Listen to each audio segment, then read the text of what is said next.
তিন যুগ ধরে সন্দ্বীপ, স্বর্ণদ্বীপ ও ভাসানচর এই তিন দ্বীপ ধীরে ধীরে এক হয়ে যাচ্ছে। বাংলাদেশ মহাকাশ গবেষণা ও দূর অনুধাবন প্রতিষ্ঠান স্পারসো তাদের গবেষণায় এই চিত্র তুলে ধরেছে। ধারণা করা হচ্ছে নতুন নতুন ভূমির উত্থানের কারণেই এমনটা ঘটছে। এর ফলে দেশের দক্ষিণ পূর্বের বিস্তীর্ণ এলাকা জুড়ে এখন নতুন বসতি ও তা ঘিরে নতুন অর্থনীতির সম্ভাবনা তৈরি হচ্ছে।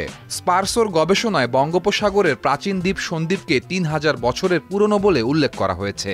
এই দ্বীপটি বহু বছর ধরেই ক্ষয় ও পলিমাটি জমার প্রক্রিয়ার মধ্য দিয়ে যাচ্ছে।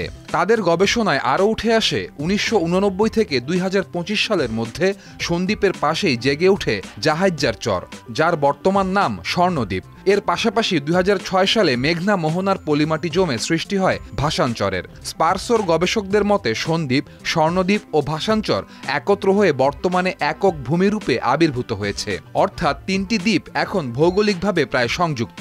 এই গবেষণায় ১৯৮৯ থেকে ২০২৫ সাল পর্যন্ত ল্যান্ডস্যাট 5 ও 8 স্যাটেলাইট ইমেজ ব্যবহার করা হয়েছে।